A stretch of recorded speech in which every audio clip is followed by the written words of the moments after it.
We unpack. We unpack. We unpack. Coming to you live, Boxing Eagle unpack. Yeah. We unpack. We unpack. We unpack. Coming to you live. DAZN Boxing, their app, has angered a lot of people. One person paid close to $1,000 to watch Gervonta Davis versus Ryan Garcia. In this video, I will explain. What up, Fight World? It's your boy Ego, and I am back with some more boxing. Let me jump into the mix. Subscribe. On the heels of Gervonta Davis versus Ryan Garcia, which was, I guess you could say, a co-promotion between Showtime and DAZN, DAZN has rubbed a lot of people the wrong way. If you have a Twitter account, you would have known this on Fight Night. Obviously, this was a big fight, so there was an influx of people looking for that particular fight and wanting to watch it. Big stars, big fights. Shout out to Gervonta Davis and Ryan Garcia for a great promotion. Now, this guy is on Twitter, this guy named Adam. He says, my credit card has been charged 5 times and I still can't watch the pay-per-view, which prompted me to put this tweet because this was all over my timeline and people were actually hitting me up and complaining. For me, I picked Showtime. They were the lead promoter. I've had better experience with them, and that was that. So I said, when will y'all listen? DAZN Boxing didn't really seem to be prepared to deal with the influx of customers for Davis versus Garcia fight, and it showed. That's why I ordered through Showtime. Leonard Ellerbe, Steven Espinoza, PBC, they know what goes into a big pay-per-view event. I had 0 issues with my Showtime pay-per-view. So I posted my receipt. I always, like always, ordered the fight, had 0 issue, crystal clear. The other thing is Showtime broadcast in 1080p, which is HD, and DAZN broadcast in 720p, which is still HD, but it's a lower resolution. So if I'm gonna pay $85, why wouldn't I want the crystal clear, higher resolution? I mean, if you can get 4K over 1080p, then you're gonna take 4K because it's a higher resolution. I mean, who wouldn't want something that's a better quality? So DAZN Boxing, they took to their social media, said, this is the day of the fight. We are aware that some customers are experiencing small delays in accessing the pay-per-view broadcast after buying it. Rest assured, content will be available to you within a few minutes of your purchase. We appreciate your patience. And this got 343,000 plus views. So DAZN was aware of these technical difficulties, and they said it would be a few minutes. People were scrambling because they bought the fight, and this guy, Brian, says it's been over an hour and it still doesn't work. And I guess this was the screen that they were getting, meaning they were charged and paid the $85 or whatever it is on DAZN to order Gervonta Davis versus Ryan Garcia, and it says restore event, and they would click on it and it would just keep looping them back to this home screen. So, I mean, this is horrible. You guys see this thread, it says still not working. This is the thread because DAZN put that technical difficulty post, and this is the comments underneath. Unless they deleted it, you should be able to go to Twitter, and I'm sure there's much more, but this is just a portion that I captured. Someone says still not working. I want a refund. I already purchased it on Showtime. So this dude, at least shout out to him, he got creative and he said, I tried through DAZN, it wasn't working, so give me a refund because I went over to Showtime and just ordered the fight through them because I want to watch it, right? This dude says, still not working, I need my refund. I paid 3 times, 3 dang times. Taking way longer than a few minutes, be honest. This fight never came on. This is a porn star, in case y'all don't know. Shout out to Kendra Lust. If you know, you know. You dig, right? So you got porn star.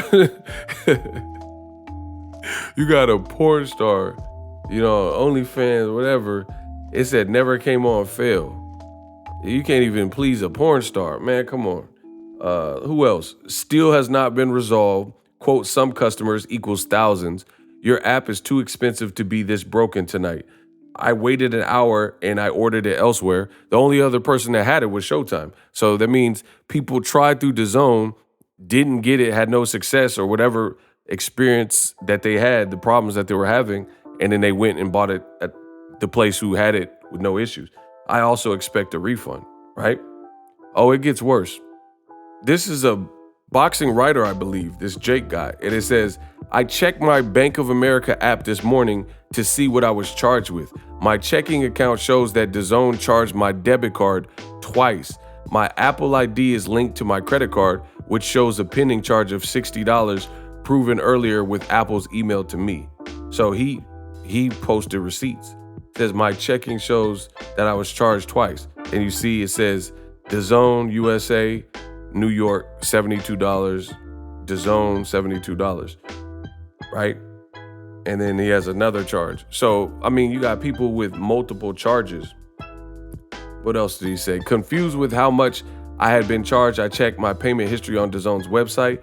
Looks like DAZN charged me 4 times for a limited viewing experience of yesterday's pay-per-view card, meaning people, not only were they having technical difficulties, some people were being charged multiple times.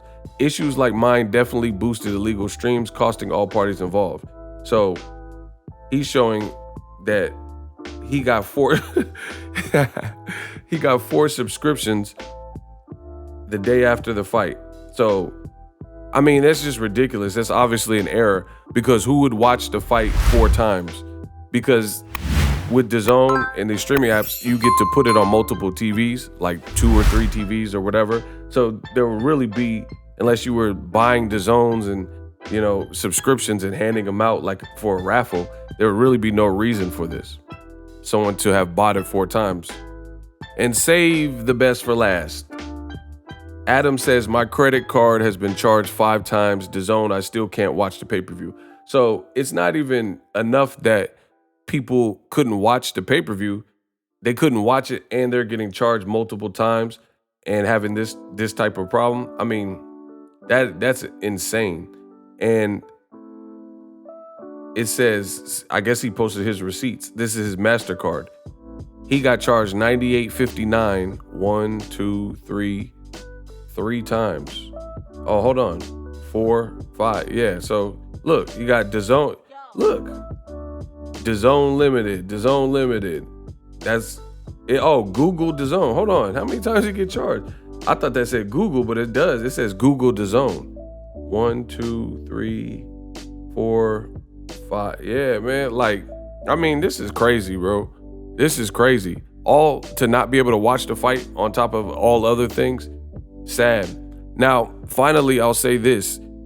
Jermall Charlo was trying to fight Jaime Munguia. It looked like the fighters were down, but Oscar De La Hoya was begging to be involved and said DAZN has to be involved. Similarly to, he wouldn't release Ryan Garcia to go over to Showtime and make it a Showtime only thing.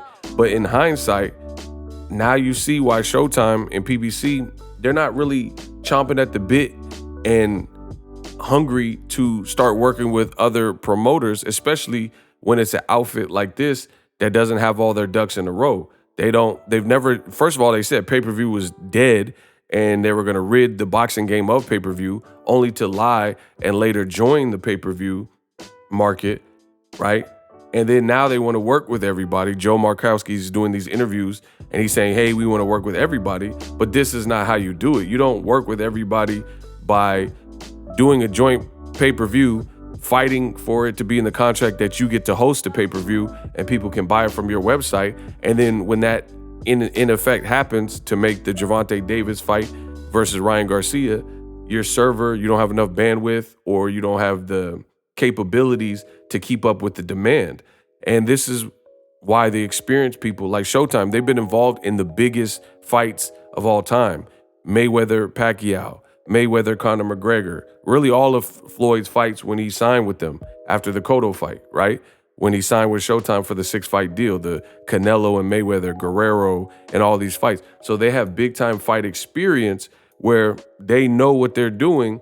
And I'm sure they had whatever growing pains and learning curves that they have, they've already went through them. Like, I'm sure, because I remember some people they weren't getting multiple charges, but during Mayweather Pacquiao, that was such a colossal fight.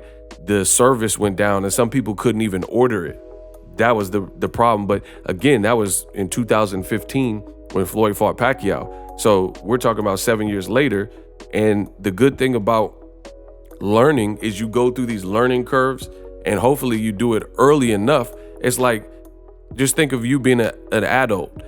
Being an adult, you go through whatever you go through, hopefully young, when you're young, like 17, 18, 19, 20. So by the time you become a grown man, like for real, and you're in your 30s or 40s, then you have a lot of wisdom because you already did the BS or got in trouble, got arrested. Hopefully you did that when you were younger and got that out your system. You know what I mean? So Showtime, they were really able to have these experiences and learn whatever they learned. They didn't have any problems with it. DAZN begged to be involved, and then now they're multiple times charging. You got to understand too, in the world of business, is when you treat people like that, look, they're trending, and I guarantee you it's not for a good reason. But when you treat people like this, people have everlasting memories. And I know some people who, let's say they had cable through, Joe Blow cable, and they had multiple charges or these types of things, and they'll refuse to ever patronize that particular cable company because of such a bad experience, and the experience wasn't valid. Or like, let's say a cable company or your phone bill, and you got these like redundant charges and you were overcharged and you had bad customer service, people be like, nah, I'll never go to Sprint. I had a bad experience with them. Or even like a restaurant. If you're in the restaurant business and someone gets food poisoning from your restaurant, some people will never, ever go to that restaurant again, or just bad customer service. If they were treated bad, weren't seated, the waitress, whatever. And that's one person, like in a restaurant, that one waitress could just be a bad waitress. That doesn't necessarily represent the whole company, but in a way it does, because that one bad experience, given if it's bad enough, can actually turn people off. So I'm curious to see the fallback and the blowback that DAZN received from this. They begged to be involved, and then they couldn't even handle the bandwidth of influx of customers. That also shows me that they haven't really had success with the Canelo fights and Triple G and all these other guys that they put on pay-per-view, because the biggest fight that we know that they've been involved with was a joint promotion. Really, it was a Showtime production, and they just tagged along. It's like when your mom tells you you can't go to the mall with your friends unless you bring your little brother. That's what DAZN wanted. They wanted their little brother to tag along and coattail, and you really don't want to bring him, but you can't. And that's what Showtime was in that position. They knew they couldn't necessarily, because Oscar De La Hoya put up this roadblock. They wanted to make the fight. They had to somehow, some way include DAZN. And then when they did it, they weren't prepared for it. Drop your thoughts in the comment section. Best in the business, and I'm out. Introducing Super Thanks, right here on the official Boxing Ego YouTube. Super Thanks allows you, the viewers, to show a little bit of extra gratitude, which enables me as a full-time content creator to push out the content you need in the world of boxing. Underneath all the videos, you will see a heart with the $sign in it. You can enter any amount that you find suitable as a Super Thanks. A brand new, interactive, and colorful way to get your comments highlighted and noticed by not only myself, but other people on the YouTube platform. Super Thanks, a unique and cool way to show and applaud us full-time content creators. Hopefully you guys enjoy the content. Super Thanks. The future is now. The Hibernation 5s by Kenichi Bear. Hybrid gaming and lifestyle headphones. Out of the box, you can connect to any console or PC. Bluetooth ready with a low latency USB adapter, color RGB, and extreme bass mode. The Hibernation 5s adjust to you. Whether you need a gaming, travel, gym, or lifestyle headphones, the Hibernations got you covered. The new Hibernation 5s, link in the description. Customize the way you hear the world. Welcome to the nation. Are you tired of your YouTube videos not getting any views? Well, consider TubeBuddy. I've used TubeBuddy for years to scale up my YouTube channel. Now we're sitting over 200,000 subscribers. TubeBuddy is a browser extension that offers a ton of built-in productivity and time-saving services to take your channel to the next level. Use my link in the description to get started with TubeBuddy and level up your channel faster. We working.